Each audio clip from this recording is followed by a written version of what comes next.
Hello, everybody, and welcome to the Pub Trivia Experience. My name is Mike, and tonight, the tables have turned. We are doing what we call the hot seat. The hot seat, for those of you that haven't heard our previous renditions of this, is when we take one of our contestants and we put them through a little bit of an endurance test, if you will. Tonight we have Chris here, our illustrious host, and he is going to be facing 45 minutes of non-stop trivia questions. Having been through this on the other side, I can tell you it is absolutely a little bit of an endurance test, and it's an adrenaline rush. It's a lot of fun. Chris, how are you feeling about this, though? So, Mike, I read your last game, and I genuinely am concerned because I read those questions and you kicked my butt.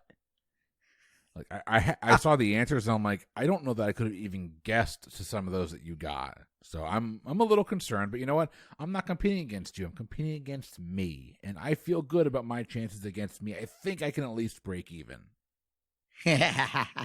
No, Chris, I will tell you, the biggest thing is those stretches when you miss a couple and you start to question your sanity and everything like that. But I will also tip my cap to you. I think I'm very nervous as the question reader, so I'll be curious to see how this goes. Chris, are you drinking anything tonight in honor of your hot seat to get yourself more in the mood? I am. Hold on one second. Let me grab it.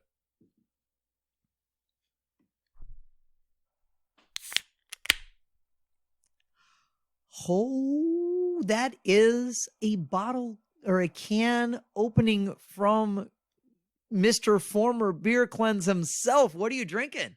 Mike, I have grabbed myself, I'm not actually embarrassed to admit this at all, but you guys know, if you've listened to the show before, that I am a big fan of Mr. Kevin Smith. He's an American filmmaker from Red Bank, New Jersey, actually from Leonardo, New Jersey. I apologize. But throughout the course of his films, he has a restaurant that keeps popping up called Moobys, Moobys. And while he's not like this hugely successful filmmaker, he's got a really big cult following of people that love his stuff. Well, they created a Moobys pop-up out in Hollywood.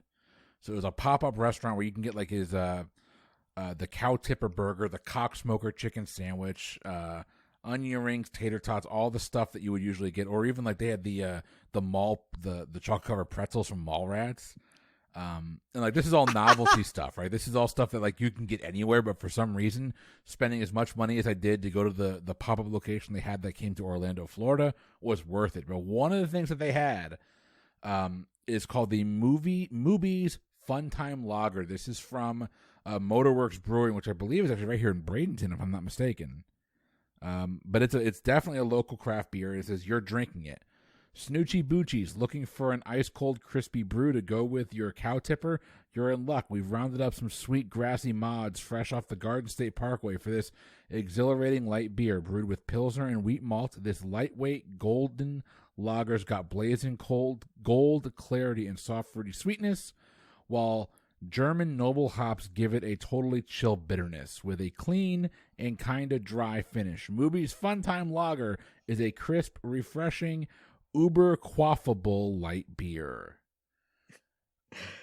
And very nice. Very nice. Does it live up to the description on the can? It's delicious. Yeah, nice. It's a good summer beer. To clarify for our listeners, that was Hollywood, Florida, I believe, right? It was actually in Orlando. Or yeah, but you said Hollywood, so I was thinking. Oh yeah, well, it actually started out in Hollywood, California, and they've been doing. Oh, it did start in Hollywood, California. Okay. They do like 1 to 2 week residences at different cities. So they did like Vancouver and New York and Jersey, obviously. They did Orlando. They went up and did Boston. They're doing, I think, Des Moines, Iowa. Because why not? Exactly. But no, the beer's good. It was a limited release, so no one else can get it, I don't think, unless Motorworks has anything left where they are from, or at their store. But no, it's a light beer. It's only 12 ounce. It's a 12-ounce can. It's only it's under 5% ABV. But I really think this is going to help me here. I think I'm going to channel my inner Holden, Nah. and see what I can come up with. Hopefully not Holden Caulfield. I also have a 12-ounce can here. It's not quite under 5% ABV. I actually had it on our horror movie trivia episode. It's the Death by Coconut from Oscar Blues. Irish-style porter brewed with coconut and chocolate. It's actually 6.5 ABV, but I needed something not too strong so that I can actually manage to read questions and not totally mess it up. So this is a delicious beer. You know, I don't necessarily think of Oscar Blues as a from porters so much. You know, they tend to be more, obviously I think of Dale's Pale Ale and those kinds of things, but this is actually a really good beer. Death by Coconut, or in this case, Death by Question. Hopefully not literally, but yeah, we're gonna launch into this, Chris. I don't know, how you feeling? Give me your thoughts. Is your adrenaline pumping? What are you thinking right now? No, I'm nervous. I think once I can find a way to get like one or two like correct answers under my belt, I'll feel better. But right now, just no. I'm actually feeling nervous. I can't sit still in my seat. Which is weird. Like, I've sounded like an idiot on this podcast here for like 2+ years, and right, like now it's only me. So there's not like I can blame anyone else for what's about to happen. It's going to be me and my knowledge or lack thereof. It's a tough road, man. But you know, live for those streaks because you'll hit them. If at least in my experience, you'll get a couple questions. They'll start clicking. It'll feel a little better.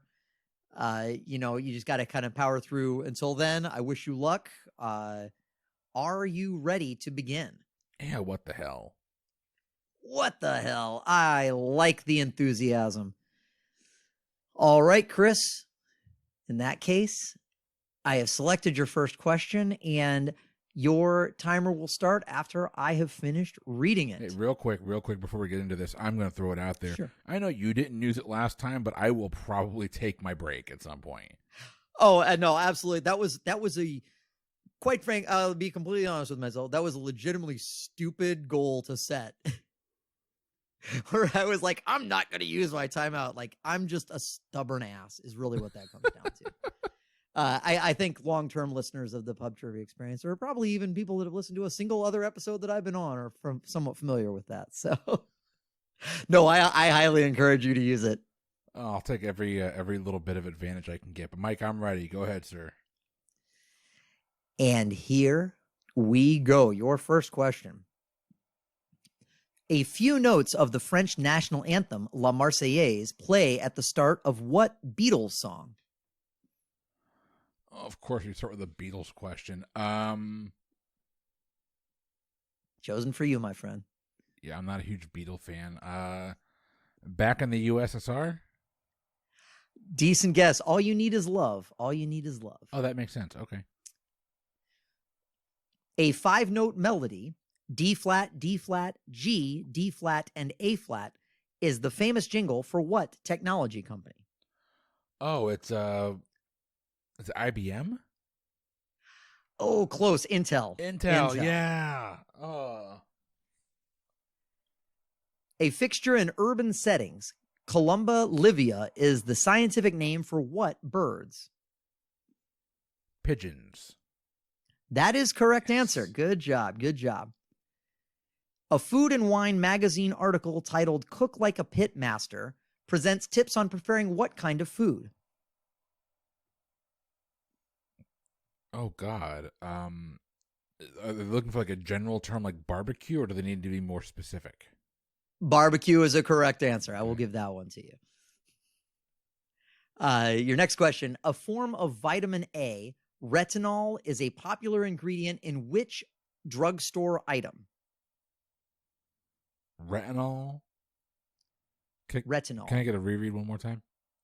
Sure. A form of vitamin A, retinol, is a popular ingredient in which drugstore item? Antacid? The answer is wrinkle cream. Wrinkle cream. Okay. Yeah. Go figure. Originally sung by Peggy Lee and covered by Madonna, The song Fever mentions what famously amorous pair?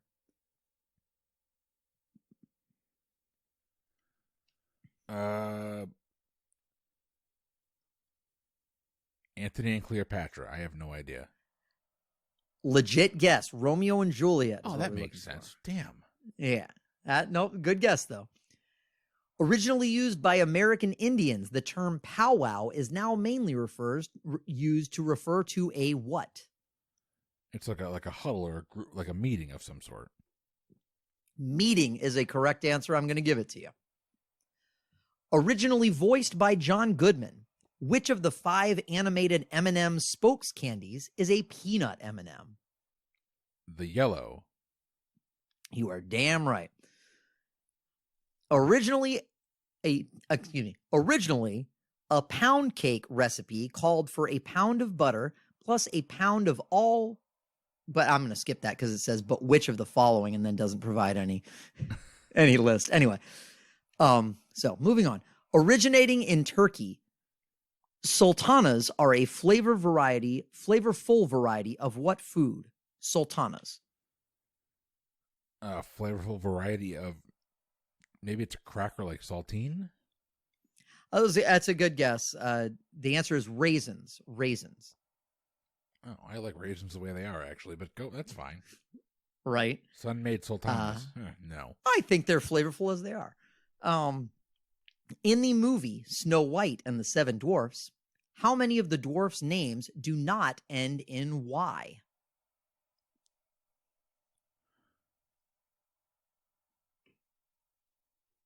Bashful and Doc are the only 2 I can think of. I'll go 2. And 2 is a correct answer. Well done. In the movie The Lord of the Rings, The Return of the King, insert groan here for you, the king in the title refers to whom? Oh, God. So it's King Aragorn at the end, but he's not really returning. Unless they're like returning like the realm of man. So I'll go Aragorn. Aragorn is a correct answer. He's definitely returning. Is he? Okay. Oh, yeah. In the movie The Sound of Music, the Von Trapps escape the Nazis by trekking through what mountain range? Oh, is it the Alps? It is the Alps. Well done. Well done. In the name of communications giant AT&T, the second T originally stood for what?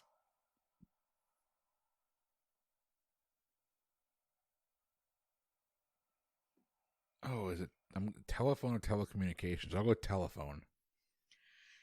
It was actually telegraph, which is why they no longer stand for that. That makes sense. I'm guessing. In the name of the famous 1980s British band, what word follows psychedelic? Famous is you can put that word in quotation marks. I've heard of a band called I thought I heard of a band called the Psychedelics. I don't know the Psychedelic Clan. Yeah, that was a tough one and weird and kind of weirdly phrased. The Psychedelic Furs is the name of the band. Oh, okay. See, not a music guy. Yeah. A 4th of July staple, a firework that periodically emits sparks and balls of fire, is called what? We called them Roman candles. That is absolutely what you called them. Correct answer. A fragrance by Christian Dior, Fahrenheit 32, gets its name from the temperature at which what happens? 32 degrees Fahrenheit, I believe, is when water freezes. You are correct. A fumarole, I hope I pronounced that correctly. A fumarole is an opening in the Earth's crust, typically found on or near what type of natural formation? Volcano? That is correct. Well done. A giant compound in Southern California houses Jay Leno's famous collection of rare and vintage what? Automobiles. Correct. You're on a roll. A great space-saving idea, a twin bed that slides underneath another twin when not in use, is called a what? So I think what they're looking for is trundle, but I've also referred to them as a trundle bed under a day bed, but I'm going to go trundle. Trundlebed is what I have here, and I used to have one, so I believe that is a correct answer. Orzo is a type of Italian pasta shaped like what? Oh God, orzo, bow tie. Is that what bow? They are looking for grains of rice. Oh, okay, no. Ossicones are hair-covered horns atop the head of which mammal? Hair-covered horns on the top of which mammal?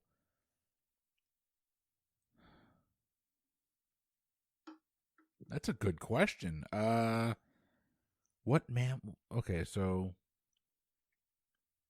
I've seen a lot of mammals. I am a mammal.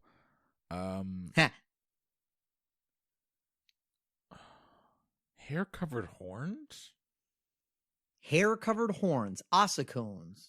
So I think, if I remember, I think like young deer have, before they become like antlers, maybe they're covered. I'll go deer. I think like the early deer have hair-covered horns, but I don't know.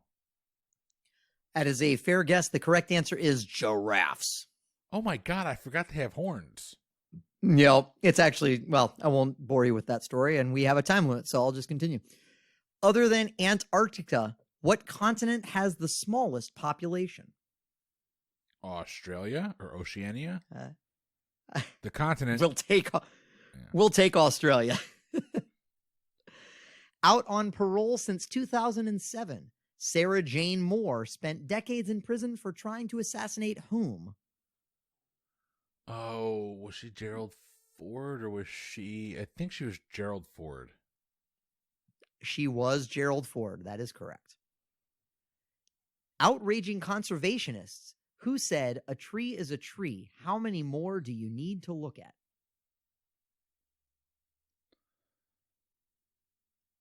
I honestly have no idea who would be that outspoken in that type of tone. Jane Fonda. We were actually keeping with the president trend. That was Ronald Reagan. Ronald Reagan. Oh, that actually does sound right. My Lord. All right. This is a tough one. In the NATO phonetic alphabet that begins Alpha, Bravo, Charlie, how do you spell USA? Uniform Sierra Alpha. Oh, hold. Do you want the entire United States of America or just the three? No, you got it. You nailed it. Well done. Well done. Well done. I don't know if I would have been able to pull up with S. Well done. In the nautical expression, shiver me timbers, the word timbers originally referred to what? Okay, so I'm assuming it's going to be either the poop deck or your legs. But I'll say it's like the ship deck or the poop deck of the ship. Oh, it could be. It says the hull. It says the hull of a ship. I'll give it to you. No, it's a different part of the ship. I should have. I mean, it's that's borderline. Yeah. Okay. All right. In the news in 2012, a type of political fundraising group that can raise and spend unlimited money is called a what? Are they a PAC? Are they a super PAC? I'm just going to go PAC. I don't know what else they would have been called. Unfortunately, they are looking for super PAC, so that's fine. I didn't know if there were differences in how those went, so that's fine. I don't. I actually don't either, but they do say super PAC, so I think that's probably different from just a regular PAC. In the novel A Tale of Two Cities, Madame Defarge spends most of her time doing what? I read this book too. Sitting. I honestly don't know. I don't have that type of recollection to it. Technically speaking, I'm pretty sure she was sitting while she was doing this, but I remember this incredibly well. She was knitting. That sounds right. Wow, I should have. I'm just trying to get through them. If I had taken time to think about it, I might have gotten there. I had one or two that were like that during my round too, so I hear you. All right, moving on though. A group of what birds is known as murder? Is it a murder of? I'm talking this out. I'm not saying the answer. A murder of crows. Understand. A murder of ravens. Murder of vultures. I think it's a murder of crows. It is a murder of crows because they will straight up murder your ass. Like, seriously, those birds are insane. A haiku is a Japanese poem consisting of how many lines of verse? Is it 5? Ah, so close. It's 3. Yep, that's right. 3, 5, 7, 5. That's what it is, yeah. You know, a hand gripping the Holy Grail is depicted on pints of what Ben and Jerry's ice cream flavor?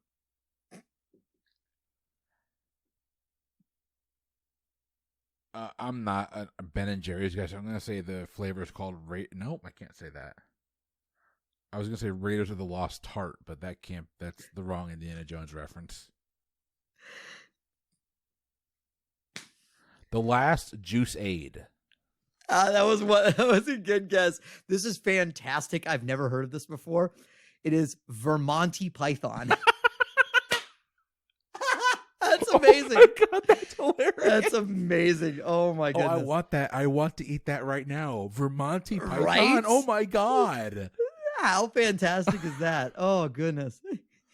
Okay, that was a little bit of that was the laugh I needed. I'm gonna shake this funk off now. I'm ready. That's right. That's right. You're going. Yeah, no, you're cruising, man. You're cruising. All right. A hectare is a metric unit used to measure what? Volume. Close. Area. Okay. A herpetologist deals with the study and classification of what? And it is not sexually transmitted diseases. You took my joke. Herpetologist. Sorry. The study and classification of... Oh, God. I honestly don't know, because I don't think it's anything weather-related. Herpetologist. Maybe it could be biological, so... I'm going to say organisms, and if you need me to be more specific, I can try. Technically speaking, these are organisms, but I'm just gonna go ahead and move on. Because they're looking for reptiles and amphibians. Oh, my guess would have been insects, so I was wrong. That's fine. Oh, okay. Yeah. Okay. Moving on. Over 17,000 feet tall, Mount Kenya is the second highest mountain on what continent? Africa. I hope. It's going to take a lot to drag me away from you. That is a correct answer. Sorry. You're good. Over 30 years ago, which of these presidents signed legislation to immunize Americans from swine flu? Okay, which president signed legislation to immunize Americans from swine flu? Over 30 years ago. Yeah, would it be the two that come to mind would have been maybe Carter or Reagan. I want to go Ronald Reagan. He had a longer term, so maybe it's Reagan. Actually, even older than that, an even shorter term. The correct answer is Gerald Ford. Oh, wow. Yeah. All right, Chris, here you go. Owned by Donald Trump, the Mar-a-Lago Club is a 126-room estate located in what resort town?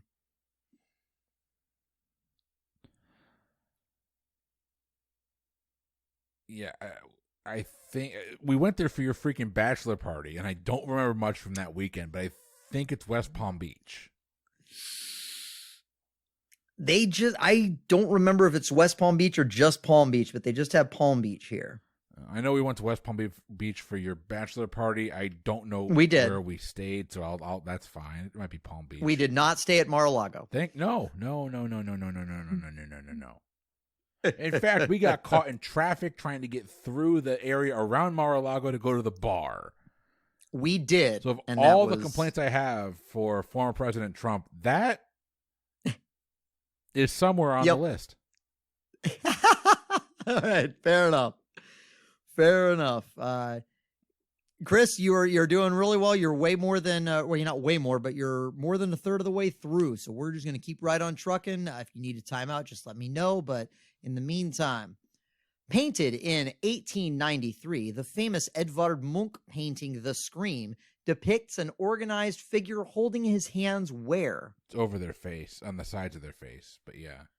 Oh, on his cheeks, yes, is the answer they give you. You are absolutely correct. You know exactly what you're talking about. You might be channeling Macaulay Culkin in Home Alone. I don't know, but we're going to move on.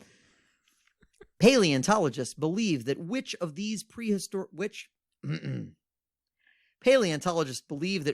prehistoric animal was likely covered in feathers? That's probably a lot of them. I'll refine this somewhat. Say which dinosaur? Well, I figured that.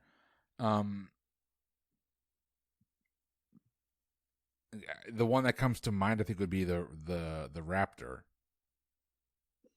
That is correct. The velociraptor, commonly known as the raptor. I will give that one to you. In the novel Twilight, Edward and Bella attend Forks High School, which is located in what United States state? Washington.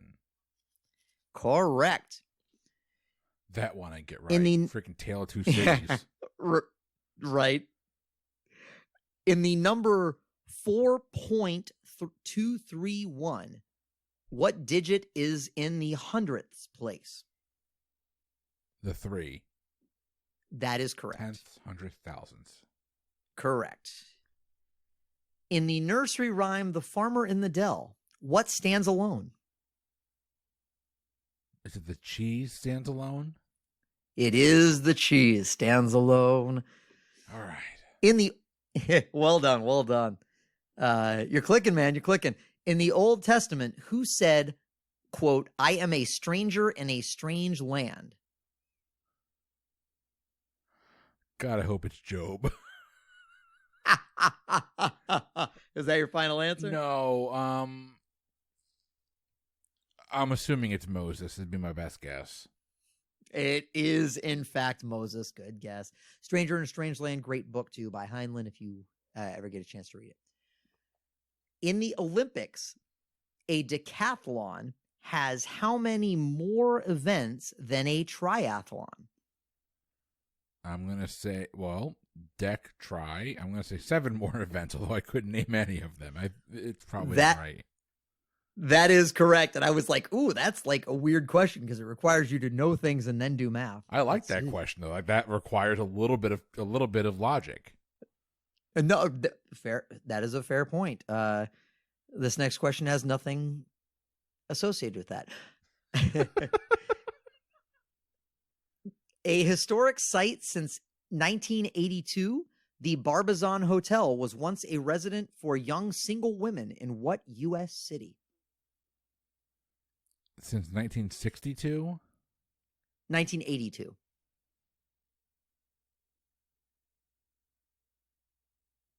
I honestly don't know. If it's Des Moines, Iowa, I'm going to be a little pissed. It's going to be a major city, I would think. 82, it might have been around the time it was getting... it was always been busy there. I'll say Los Angeles, just to hedge some bets, because I think if it was New York, I would have heard it. Legit guess, but the fact that you have not heard it belies your statement, because the correct answer is New York. A hot dog topped with chili sauce, raw onions, and mustard is named after what famous New York City neighborhood?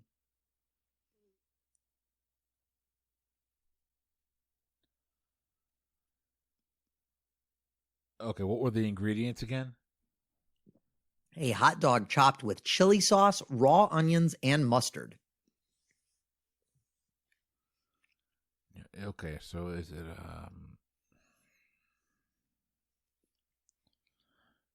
I've heard of a Coney dog, but Coney Island isn't really a neighborhood. And within New York City, typically that refers to Manhattan. But a Greenwich dog? That'd be my... I don't know. A Greenwich dog.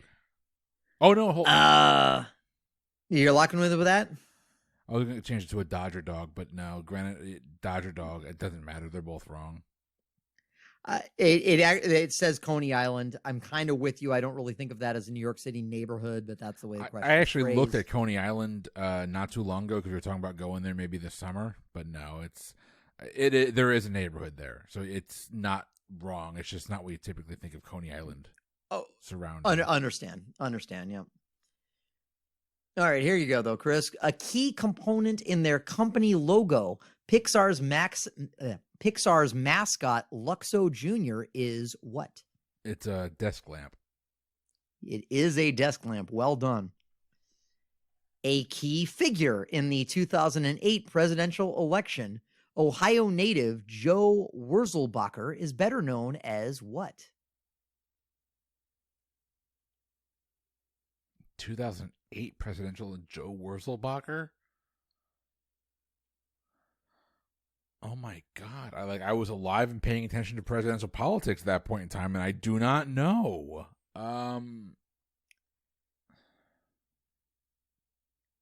I don't have a guess.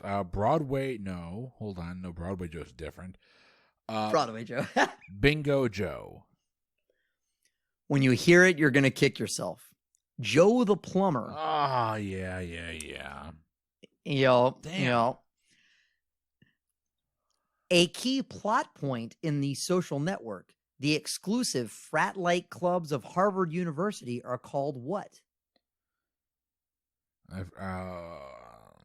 Damn you, Sorkin, and your verbose dictionary of language. There's something clubs, like not the Jack clubs, or like the nil clubs, or it's something clubs. The Jack clubs, I guess, is what I'll go with, but it's not right. It's a legit guess. You still got closer than I did. The final clubs. Final clubs. Yeah, Chris, I will give you this. You are more than halfway home. You're more than halfway home. We're going to keep right on trucking.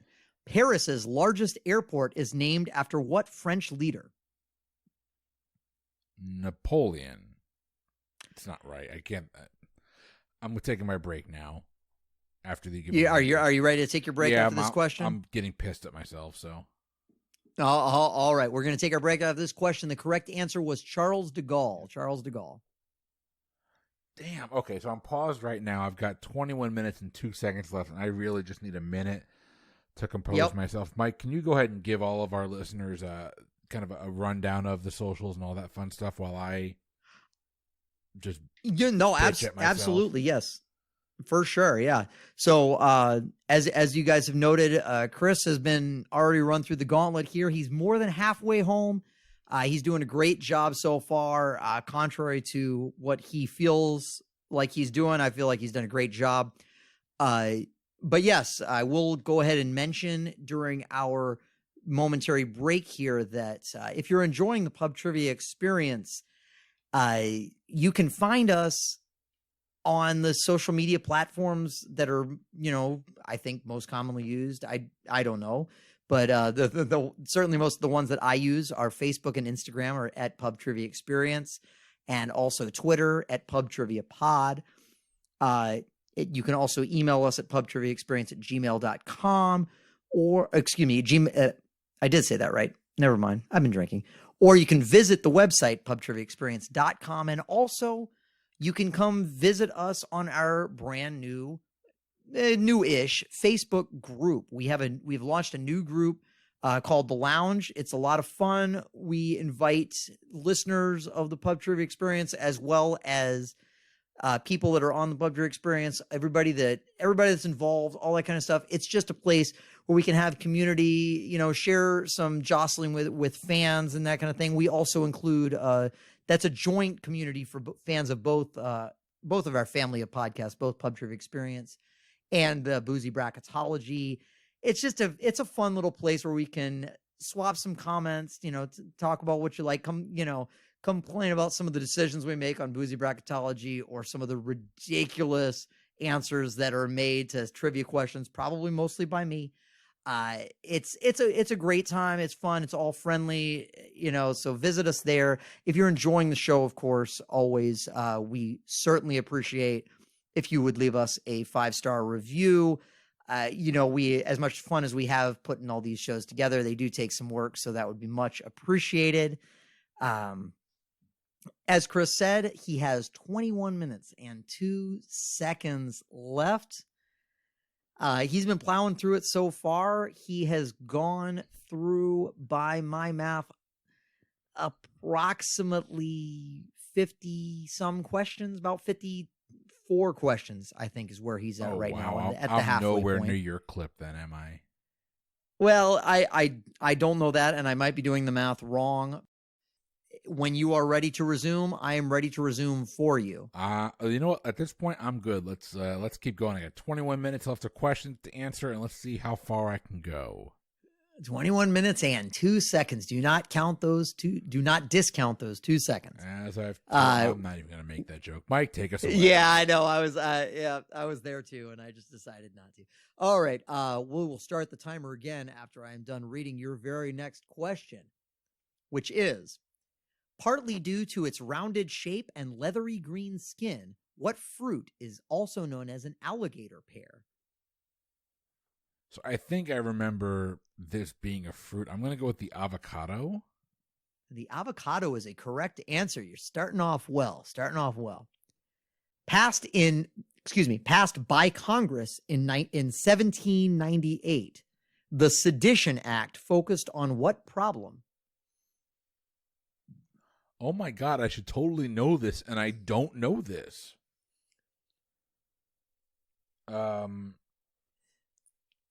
I don't know if this is when the 3/5 compromise came up, but I'm going to say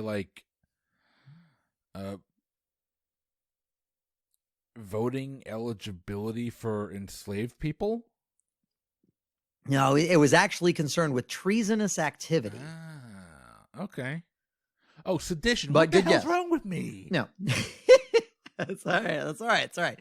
Moving on. Passed by the Senate in 2010, the CALM Act, CALM Act, requires TV broadcasters to limit the volume of what?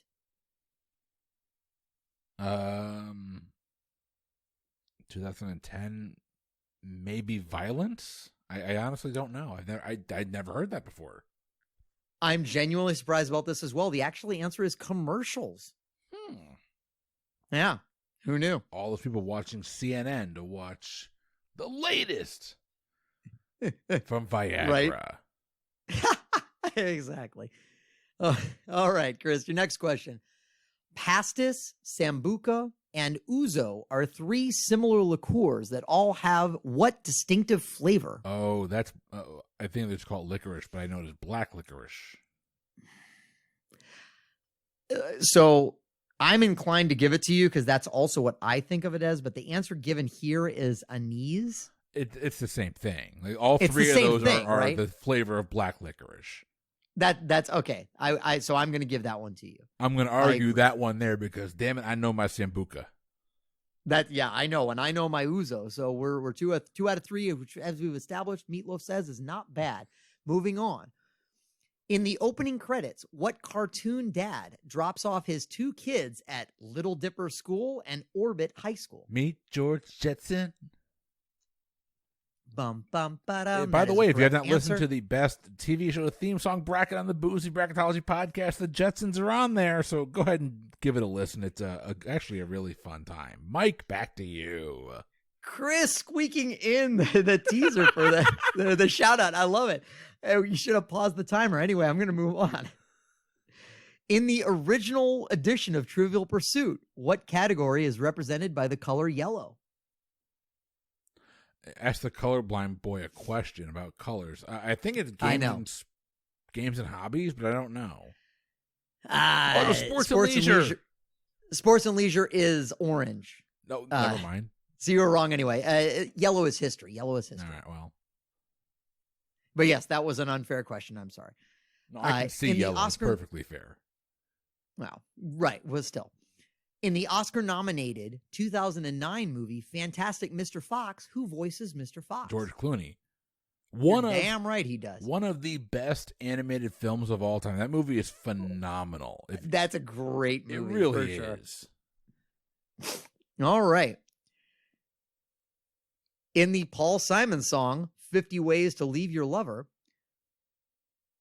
Okay, I'm going to skip that one because it says which of these is not one of the ways to leave your lover and then doesn't give me a list. So, but anyway, I will go to the follow-up question, which is, nope, that's another Paul Simon 50 Ways to Leave Your Lover question that also requires a list that is not given. So we're just going to keep moving on. Sorry. All right. A kilowatt is a unit of power equal to how many watts? I think kilo is typically 1,000, but that could be the beer talking. Nope, that is absolutely correct. I did not ask gigawatt, by the way. It would be 1.21. Right, exactly. A laid-back Hawaii native, folk rocker Jack Johnson, is famous for performing in what footwear? Flip-flops. Really? Yes, that is correct. Great show, by the way. A large bridge spanning the New River Gorge is depicted on the commemorative quarter of what U.S. state?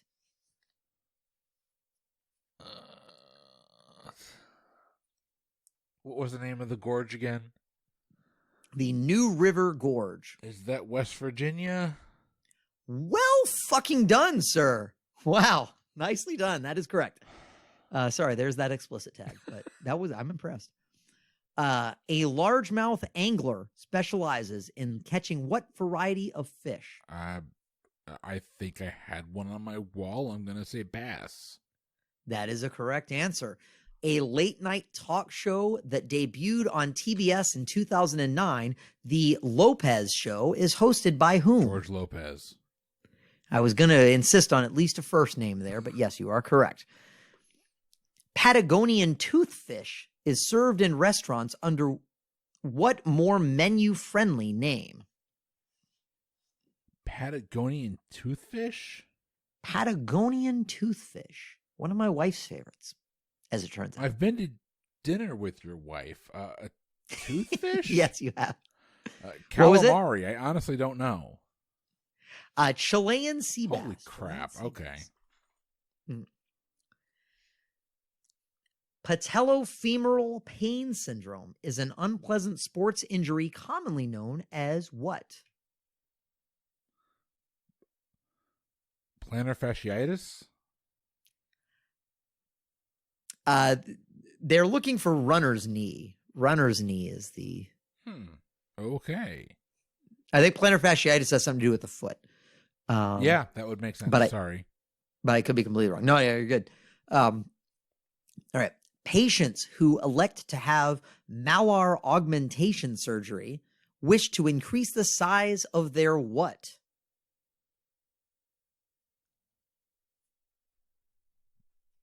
Is that can't be butt implants, can it? I'm gonna guess butt implants because, like, if I'm wrong, I'm still taking that as a witty answer. It is still a witty answer. It is not the augmentation surgery that I would wish to have. The correct answer is actually cheeks. That's a thing? Apparently. Oh my god! Hold on. Which set of cheeks? That's a great question. That's actually a great question. It just says cheeks. My assumption is that it's referring to facial cheeks, but technically speaking, it does not. Well, you know what happens when you assume. I'm going to give you a half correct answer. I got 3 ass jokes in one question there. I'm taking that as a win. Keep going. That is a total win. Moving on. Your next question.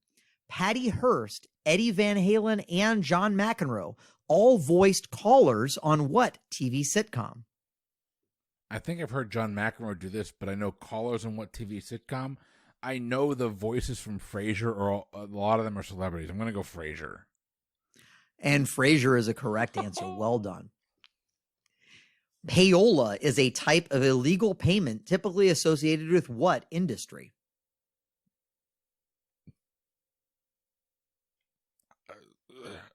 Servers? Like restaurant workers? I don't know. I never heard that before. No, it's actually radio. How do you... Okay, never mind. Payola. It's commonly like payola. You pay a radio station to play your song. Oh, pay for play. Okay, correct. It's basically pay for play. Exactly. In the phrases bar mitzvah and bat mitzvah, bar and bat are Hebrew words meaning what? Bar and bat are. So I know, bar mitzvah is the boy, bat mitzvah is the girl coming into adulthood. Boy and girl is my best guess. I honestly don't know. I think I can't give it to you because they're actually looking for son and daughter. That's fine. You're dead on in terms of the gender separation, but I think the relationship is important. No. That's a legit question. In the popular abbreviation FAQ, the letter A stands for what? Frequently? The letter A stands for what? Asked? That is correct. Sorry, you're talking. I assume the F word's coming. My bad. That's not illegitimate at all. In the popular children's song "On Top of Spaghetti," what causes the singer's meatball to roll off the table?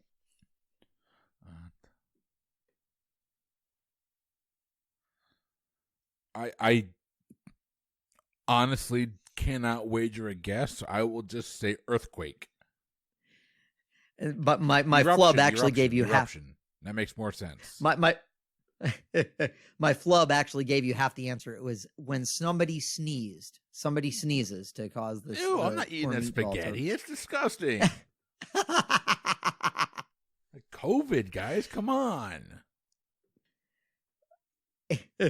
Right? In the popular diet book, Eat Right for Your Type, what is the type the author wants you to eat right for? Body type? The correct answer is actually blood type. Blood type. Oh, okay. In the popular drink bubble tea, the little pearls or boba that gather at the bottom are typically made from what? I honestly have no idea. Bubble tea.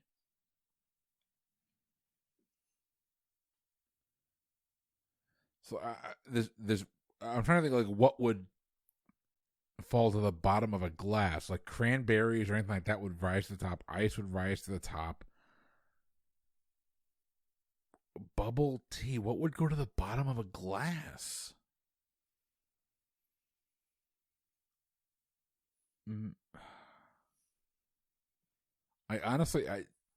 Everything I'm thinking of is going to be liquid based, and those are going to float. I honestly don't know. I honestly didn't know either. The correct answer is tapioca. Ew. Yeah. No, I'm not having bubble tea ever, and I'm a drink enthusiast. You're a wise man, Chris, but are you wise enough to answer this next question? I hope so. A leghorn is a type of what animal? I'm hoping it's a chicken because I know foghorn leghorn was just like this giant ass chicken or rooster. I was going to be very disappointed if you did not get that question. Yes, go. That is correct. I'll take it. I'll take that. A liger is an animal that results from the crossbreeding of a tiger and a what? A lion. That's right. Thank you, Napoleon Dynamite. That's right. A likely expert on the Loch Ness Monster and the Abominable Snowman, a cryptozoologist studies what? That's an interesting question because what were the two, Loch Ness Monster and what? The Abominable Snowman.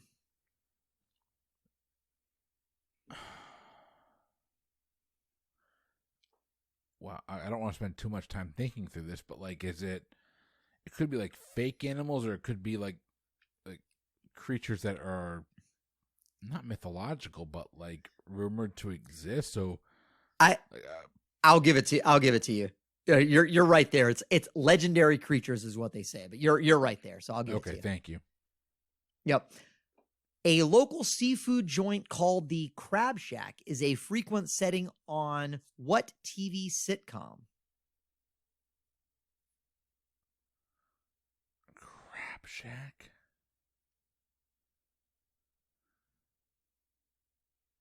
I don't know that I think of it as a sitcom. Hold on. Because the one that comes to mind is the bait bucket from SpongeBob, which I don't know why I know that. The Crab Shack TV sitcom? I love sitcoms. Who goes to the freaking Crab Shack?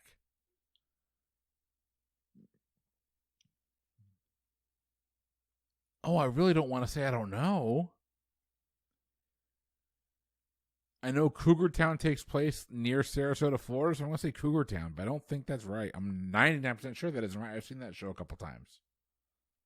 Decent guess, but the correct answer is My Name is Earl. Oh, okay. Jason Lee. Thank you, sir. Kevin Smith just screwed me.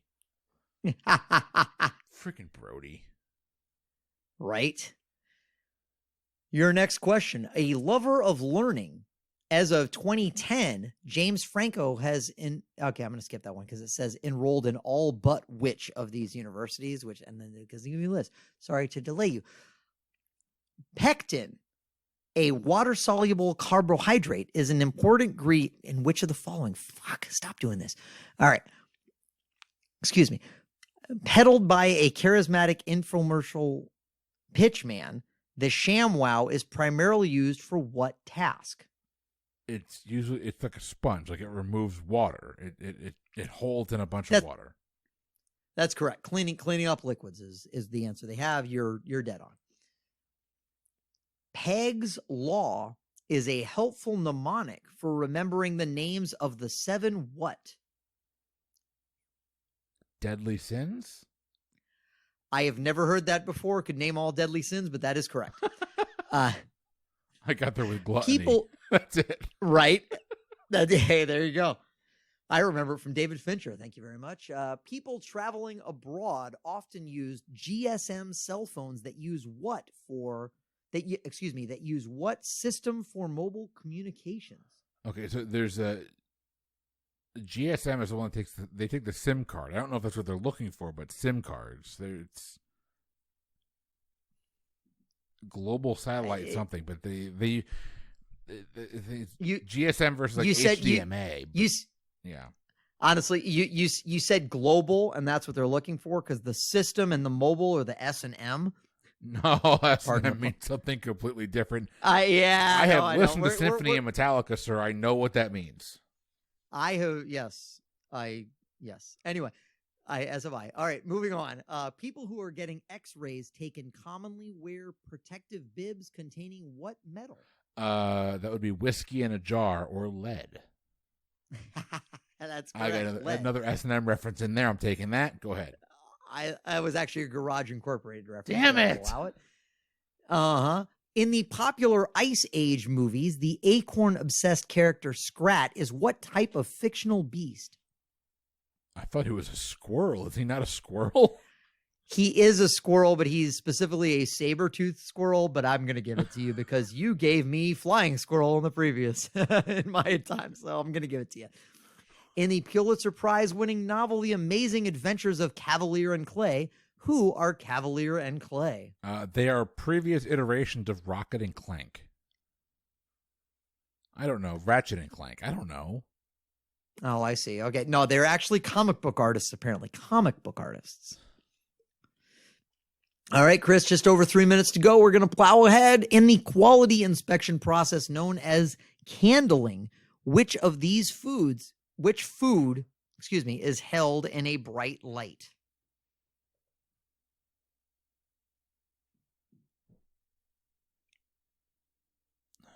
I honestly do not know. What would I use a bright light for? Bright lights, I think, can kill bacteria. I'm going to say it's some sort of a meat. You know what? I'm not going to ask you to be more specific. The correct answer is eggs. Oh, I would have gone chicken, so you'd have to be more specific twice. Right? Yeah, exactly. I was worried that could spiral. So yeah. In the Republican Party abbreviation GOP, the G stands for what? Oh, so many. General. I don't know. Grand Old Party. Okay. In the Schoolhouse Rock cartoon conjunction function, individual words are portrayed on what? I have no idea. Poster board? Train cars. They're on train cars. Oh. Yeah, not my forte. Yeah, I'm a little more of a Gen Xer than you. All right. We're getting close. 2 minutes. Here we go. A lover of red meat and weaponry, Ron Swanson is Leslie Knope's mustachioed boss on what popular sitcom? Parks and Rec. Moving on. Well done. People who are cyberchondriacs obsessively use the internet to hunt for what?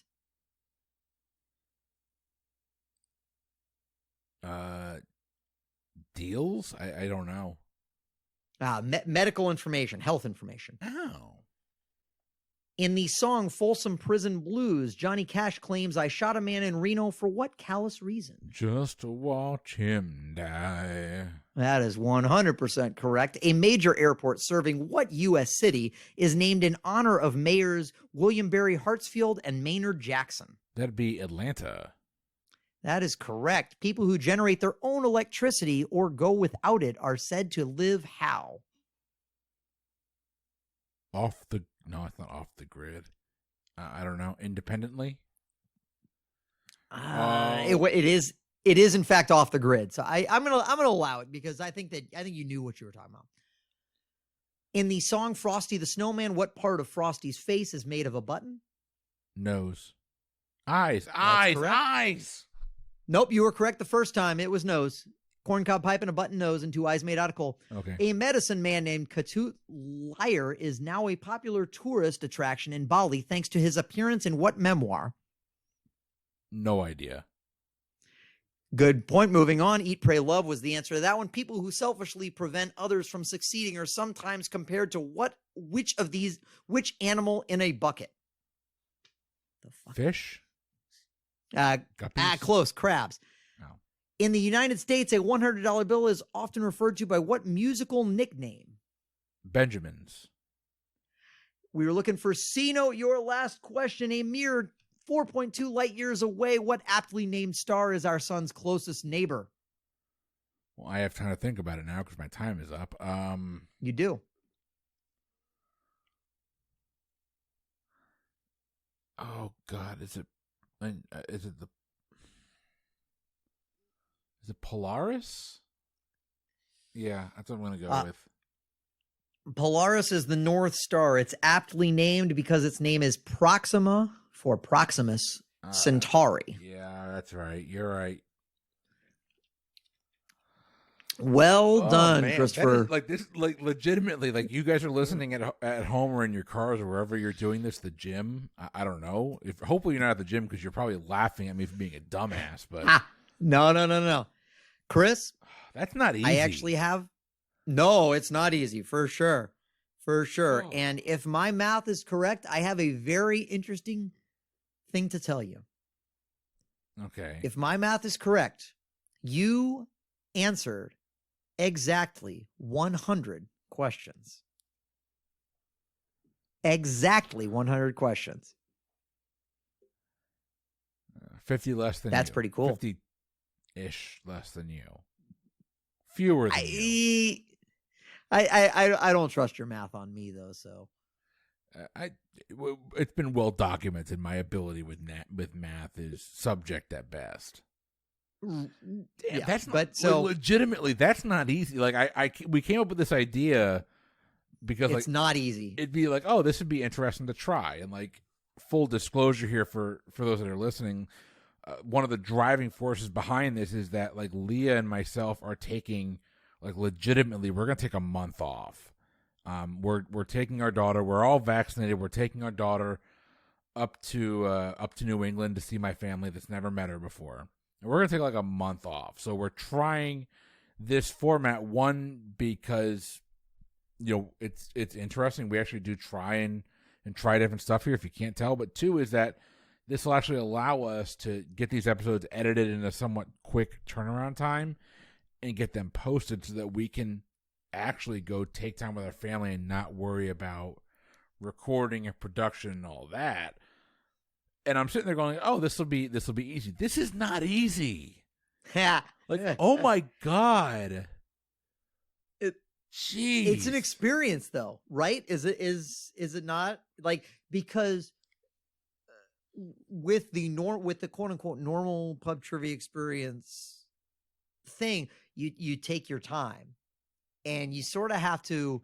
It's the pop culture showdown, but expanded, and you really have to think about how much time do I want to spend on a question versus when do you move on, and even though you're only competing against yourself, that's kind of the conundrum, right?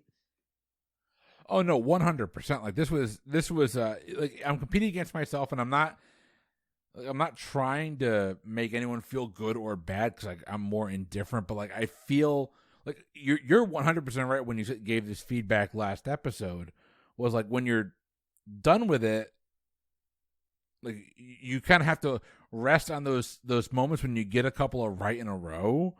But then there's those moments where like legitimately, like I think I got like 4 or 5 wrong in a row. It's just like, oh my god, am I even like am I moderately smart? Like, is this whole podcast just like this gigantic attempt to make me sound good by surrounding myself with smart people? Like, what the hell is going on? So I describe it in a way as a reverse Jeopardy. And what I mean by that is a friend of mine once observed that he said, the amount of pride that I feel when I know a question that nobody else on Jeopardy knows is weird because I completely discount the times when people ring in right away on a question I had no fucking clue. So it's this weird dichotomy, right? So you think... What I mean by that is you think of you remembering the questions that you got wrong much more than the string of questions that you got right. That was the way I felt. I remembered much more like, oh gosh, there was that string of like 6 questions that I just did not have any idea, rather than there might have been a string of 6 questions that I got right, but that doesn't stick with you. Well, everybody, that's been another episode of the Pub Trivia Experience. Hey, listen, so you might have heard the bumper at the beginning here, and if not, I'm going to plug it here because I don't know what I'm going to do a month and a half in advance. But if you're not familiar with it, we have launched our own Patreon. Mike talked about it earlier. Like, it actually takes a lot to put these on. Not only is it the recording, there's actually, believe it or not, a lot of editing and production that goes into the back end of this. If you're enjoying the show, if you legitimately like the show and you want to support us, a couple of ways to do that. One, rate, review, subscribe. Write us a review. Leave us a 5-star rating wherever you listen to the show. That'd be awesome. 2 is tell your family, tell your friends. You know, have it on when you're in car trips with friends, things like that. If they like us, maybe they'll listen. That'd be amazing. The number 3 is I'm hesitant to say this, but if you enjoy the show and you want like bonus content and things like that, we have launched our own Patreon. So you can go to patreon.com/PTEBB. That stands for Pub Trivia Experience Boozy Bracketology, the sister of podcasts here under the PTE brand. And we're going to have on that one feed, we're going to have bonus content for both the Pub Trivia Experience and the Boozy Bracketology podcast throughout the month and throughout the year. We're going to be posting special episodes on there. If you jump onto that website, you'll be able to see kind of what our tiers are and all that fun stuff. But if you have the financial capabilities and you're so inclined, we would really appreciate it just to help us recoup some costs and, you know, honestly, like throw some money towards someone to edit the episodes. That'd save me a lot of time every week. But we honestly, Mike and I, we've been at this. Mike, we're originals, right? We've been here since the beginning. Oh yeah, and it's been what we're coming up on where it's 2.5 years now. 2.5 years. And it's been a great time. It has. Like this all started off as a way for me to hang out with my friends, which was awesome. And then, right, like life took us to different states and different time zones and kids and all that. And this has just been like one of the things I can do to not just keep my current friends, but grow newer and deeper relationships with other friends. And this has been like one of the I look forward to this. Every time we do this, I genuinely look forward to doing this. Same here, for sure. For sure. But everyone, that's my sappy moment here. I am on vacation. If you're hearing this right now, I'm on vacation. So, hey, follow us on Instagram, Pub Trivia Experience, Twitter at Pub Trivia Pod. The Lounge on Facebook is your home for all things Pub Trivia Experience and Boozy Bracketology. Come on there, like legit, like talk with us, converse with us. Tell me, hey, Chris, I hope you're having a good vacation. Because I hope I am as well. I think I'm going to be trying some craft beer up in the Providence region of Rhode Island. But neither here nor there. You've heard enough from us tonight. Ladies and gentlemen, for the Pub Trivia Experience, I have been Chris. And I have been Mike. Have yourselves a great night, everybody.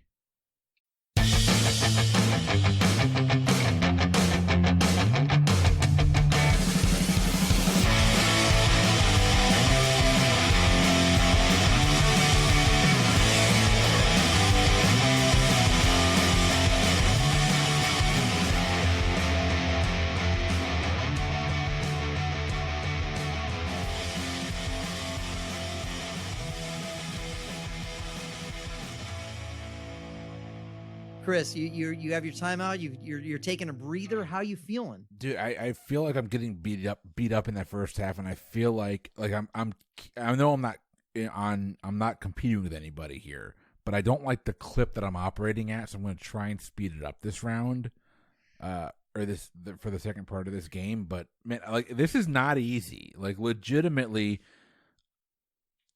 I put you through the ringer for the first part here. This is not easy. It's not. It's a lot of fun. No, it's difficult. Like, it's legitimately a lot of fun. I feel like I'm stretching my brain, but these are like I feel like these are trivia questions that you typically are going to be asked in a group setting. And I feel like in a group setting, if I had like 3 or 4 of us in a group, we'd get 90+% of these because everyone's got their areas of strength. This here.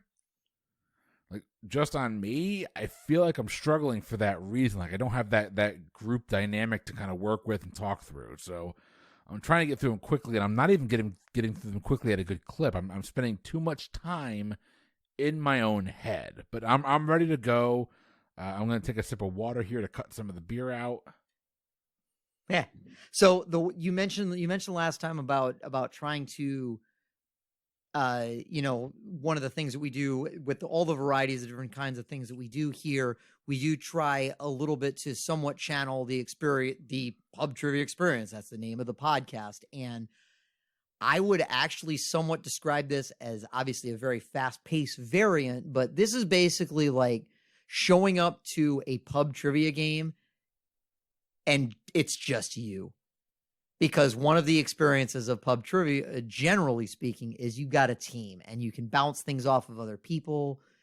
And this is very much, it is all you. And that is incredibly nerve-wracking because you have thoughts and you want to bounce them off other people because that's the natural feeling. But in the hot seat, you got to just keep plowing forward. So would you agree with that assessment? Oh, 100%. So like I've been on... This is the weird thing about hosting this podcast is like I've gone to pub trivia with people and they're like, oh, like you're good at trivia, right? I'm like, no, like I'm not. I'm good at drinking with my friends and having a good time.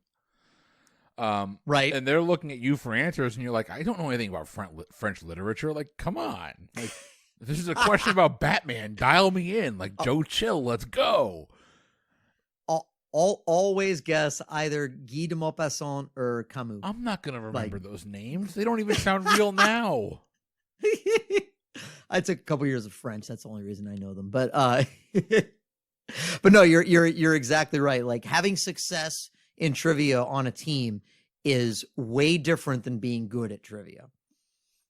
Like, right? Oh, like, I agree. It's like, to me, the fun part and Chris, you're still very good at trivia, but it is a different experience. To me, the way I work when it comes to a trivia environment is I try and introduce like groupthink, and like I try and get people to reach into their the parts of their brain they may not have used in a while, and I try and crowdsource answers. And if we can get a couple people that agree with something, we're usually going to feel pretty good about it because usually. Very seldomly in a trivia night are you going to go there and someone's be like, oh, I know who the 37th king of England was or whatever the hell that needs to be. Like, no one knows what that is, but you can kind of logic to it a little bit, and everyone will have one little piece of the puzzle, and you can kind of piece things together. This is not like that at all. Like, this here is like you're just on an island, and I've done trivia by myself, and I've done trivia with just like me and my wife, Leah. This is kind of what it feels like because when you're on a trivia team, you don't want your trivia team to be a bunch of people that think and have the same experiences. Like when we used to play trivia together, right? Like a lot, I would say like 65 to 70% of our knowledge is shared knowledge. Like if you know the answer, I know the answer. And then the other, right, 30, 35% is like maybe industry specific or background specific, we don't necessarily make great partners, but our team that we had, like we had a team that ran roughshod over the bar that we went to for like a year plus. Right. And that team had this really great dynamic where it was literally people that were from all walks of life and had all these different cultural backgrounds and experiences that we could kind of crowdsource to get answers. And right now I'm missing them. Like I kind of want to go back and bring those people back here and like, hey guys, help me out. Yeah. Absolutely. Yeah. The way I think of it is people that have seen the movie Slumdog Millionaire, everybody is their own Slumdog Millionaire for a specific subset of trivia questions. Right? Oh yeah. Like there's always going to be that set of trivia questions that's just like, oh, I know this because, and completely random life experience that led you to that. 100%. It really is like that. But no, I think that's a great assessment. Honestly, like I said, I think you're doing solid so far.